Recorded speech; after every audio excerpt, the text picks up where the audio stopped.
ঝাড়গ্রাম স্কুলে রামলালের আগমন, আতঙ্কে শিক্ষক শিক্ষার্থীরা। ঝাড়গ্রাম জেলার শালবনী এলাকার বিকাশ ভারতী উচ্চ বিদ্যালয়ে চাঞ্চল্যকর এক দৃশ্যের সাক্ষী থাকল শিক্ষক ও ছাত্রছাত্রীরা।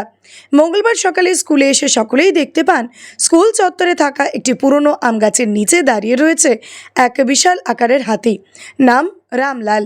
মূলত স্কুল চত্বরে গাছ ভরা পাকা আমের লোভেই রামলালের স্কুলে ঢোকা বলে অনুমান। তবে তার এমন হঠাৎ আগমন ঘিরে আতঙ্ক ছড়িয়ে পড়ে বিদ্যালয় চত্বরে।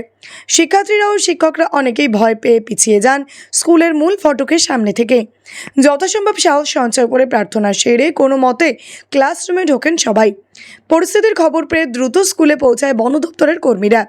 তারা সাবধানে ও অভিজ্ঞতার সাথে রামলালকে স্কুল এলাকা থেকে সরিয়ে দেন। রামলালকে সরানোর পর স্বস্তির নিঃশ্বাস ফেলেন শিক্ষক শিক্ষার্থীরা। ধীরে ধীরে ফিরতে থাকে স্বাভাবিক পঠন পাঠন। স্থানীয় বাসিন্দাদের মতে রামলাল নামের এই বন্য হাতিটি প্রায়শই আশেপাশের গ্রামে ঘোরাফেরা করে। তবে স্কুল চত্বরে ঢুকে পড়ার প্রথমবারের মতো শিক্ষাঙ্গনে এমন ভয়াবহ পরিস্থিতির সৃষ্টি হলো। বন দপ্তর সূত্রে জানা গিয়েছে, হাতির গতিবিধির ওপর নজর রাখা হচ্ছে এবং প্রয়োজনীয় ব্যবস্থা নেওয়া হবে। এই বিষয়ে আরও কি জানা যাচ্ছে বিস্তারিত দেখুন 24 আওয়ার্স আরামবাগের রিপোর্ট।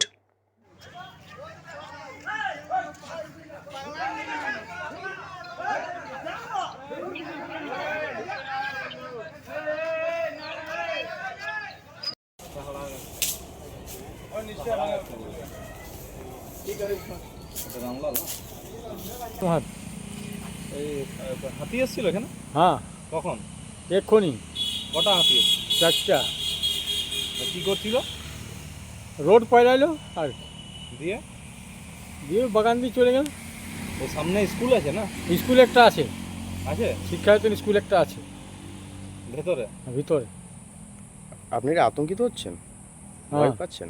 হ্যাঁ, হচ্ছে বাচ্চা 9:30 এই 10:30 11টা বাজছে, এই সময় বাচ্চা সব স্কুলে আসছে।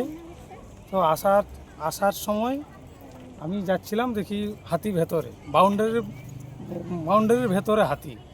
তো এইভাবে থাকলে জঙ্গলমহল, মানে নামি জঙ্গলমহল আর পুরো সবই হাতির, এইভাবে কি আর পড়াশোনা বা ইয়ে হয়? আতঙ্কিত হচ্ছেন কি?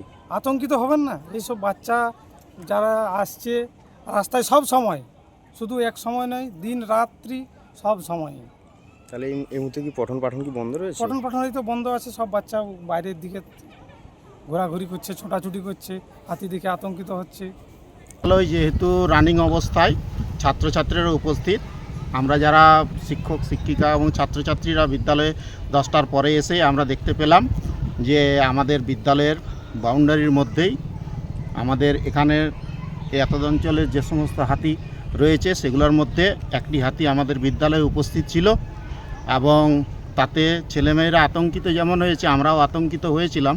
সেই সঙ্গে বিদ্যালয়ের আমরা শিক্ষক শিক্ষিকারা এবং ছাত্রছাত্রীরা মিলে প্রার্থনা করেছি। প্রার্থনার পরবর্তী পর্যায়ে বন দপ্তর থেকে লোকজন এসে হাতিটিকে আমাদের বিদ্যালয়ের বাউন্ডারির বাইরে নিয়ে যায়। এতে কি পঠন পাঠন বা অনেকটাই সমস্যা? পঠন পাঠন তো এই স্কুল শুরু হবে, এই তো সবে এখন মনে হয় 11টা 10-15 বাজে। প্রথম পিরিয়ডটার হয়তো আমাদের একটু ক্ষয়ক্ষতি হয়েছে বা হয়নি সেভাবে। আতঙ্কের পরিবেশ তৈরি হয়েছে? আতঙ্কের পরিবেশ হয়েছে, বাচ্চারা তো আতঙ্কিত হয়েছে, সেই সঙ্গে আমরাও আতঙ্কিত হয়েছিলাম এবং বাচ্চাদেরকে আমরা যথাসাধ্যভাবে এদিকে যাতে না আসে তার চেষ্টাই করেছি। এসছে? হ্যাঁ, বন দপ্তর এসেছে।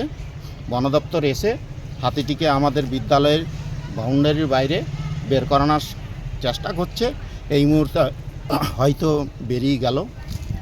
আপনার নাম? আমার নাম সমীর মাহাতো, আমি বিদ্যালয়ের ইতিহাসের শিক্ষক।